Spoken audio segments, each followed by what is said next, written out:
Lunch with Pastor Eugene Cho, founder and leader of Quest Church in that faraway city, Seattle, That's Washington. Right. So much for making the flight and the trip to Valpo to be here to talk to us about your own pathway to purpose. Yes. Well, it's an honor to be here. Thank you so much. Thank you. Yeah.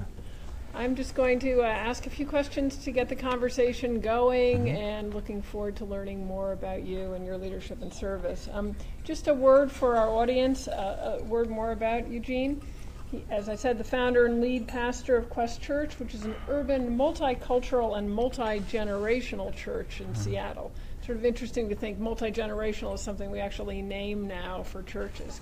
Maybe not all are. That's right. That's right. I mean, it's interesting because I think for a long time it wasn't a big focus of our church, but we learned that that was a huge blind spot. And some of our older folks respectfully shared how they felt invisible within our church. And so we've been wanting to be more intentional about seeing and welcoming and hearing their stories and valuing their voices in our church.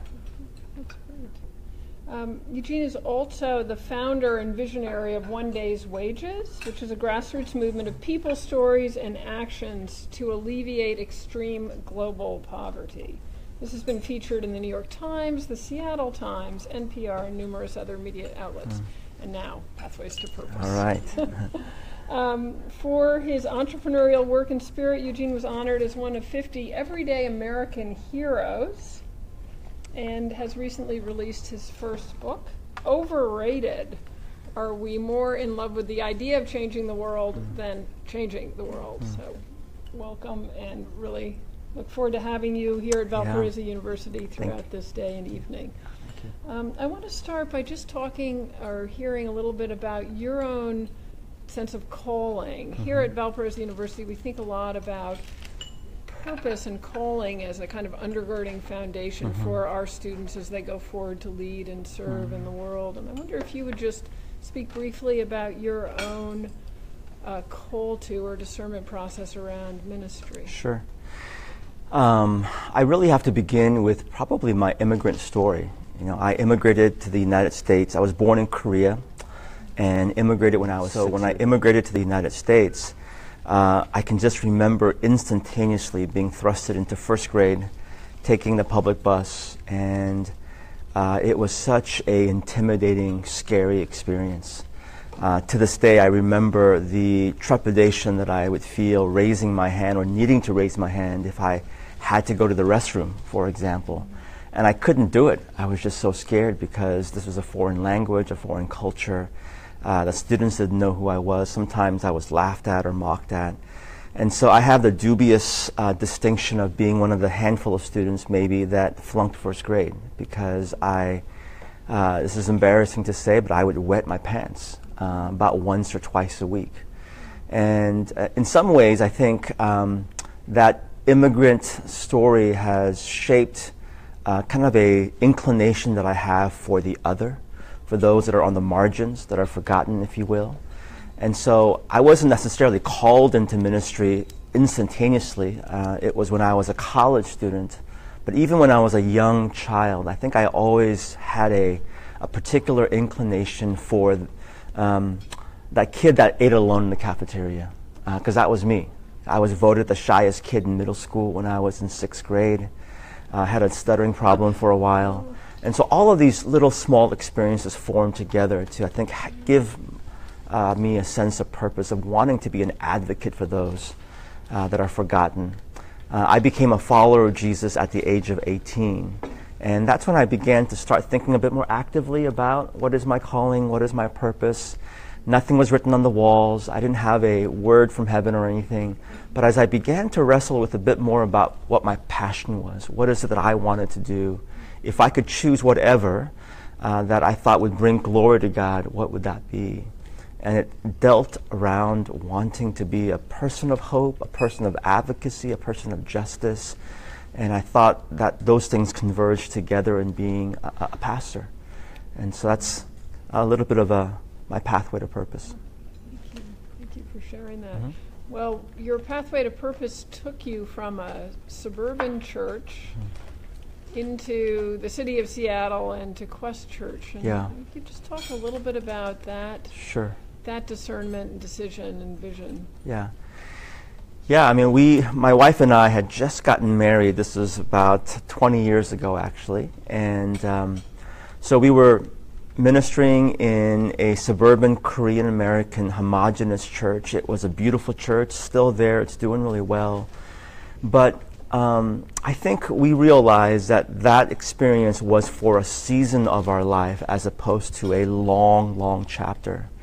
Meaning, I would wake up often and I would realize that I couldn't die at that church. Not to sound morbid, but I couldn't be there for long, long term. And I think my purpose there was to help start this ministry, to give the best that I could. But as I began in my early 30s, began to formulate, what are my values? What are the things that I want to be about and be known for? So in my 20s, I think I was learning as much as I could, wanted to be at places where I was invited, to kind of put tools in my toolbox. But as I emerged into my early 30s, I began to ask the question, what is it that I want to be about and invest my years for? And so wanting to be an urban church, a multi-ethnic church, a church committed to what I would call the whole gospel. Sometimes I think in wings of the Christian ministry, we can be so obsessed with church growth or with evangelism that we sometimes neglect the work of justice and compassion and mercy. So both of these commitments are so important to the church. And so it's for that reason that we entered into the city to plant what we now call Quest Church. And we just are about to celebrate our 16th anniversary. Congratulations on that. Yes. Yeah, it's interesting. I don't think it's morbid. I think to ask the question, would I want to die here? We often ask the question, where do I want to live? Mm-hmm. But there's that larger question of where do I feel so deeply rooted and cold that this is where I'd want to live out my life. That's right. All the way to the end. Yeah, and I suspect that, there are different seasons of our lives. I'm 47 right now, and so I'm asking different questions. Yeah. My values are still the same, but as I'm on the second half of my life, my wife, around the same age as well, I was just about to name her age, and I realized this is not recorded. It's a private choice. That's right. But I think in our season of life, we're asking, I think a good example of leadership is that it's not always finding the right answers. It's also asking the right questions in different seasons of our lives. And so it's a good thing if you're here and you're asking questions. That for me tells me that you're alive and that your heart is beating and that your brain is thinking and that you're wanting to find a sense of meaning to our lives. Just briefly, if you could comment on what were the questions you were asking that led you to envision and found One Day's Wages? Yeah. I think there were several questions, but we began One Day's Wages around our mid-30s, 36, 37. And again, maybe this is not universal, but for us and for many of our friends, I think when you hit your mid-30s to your latter 30s, you're looking to settle down. Your kids are a little older. My oldest kid right now is a freshman in college. So that kind of gives you a little perspective.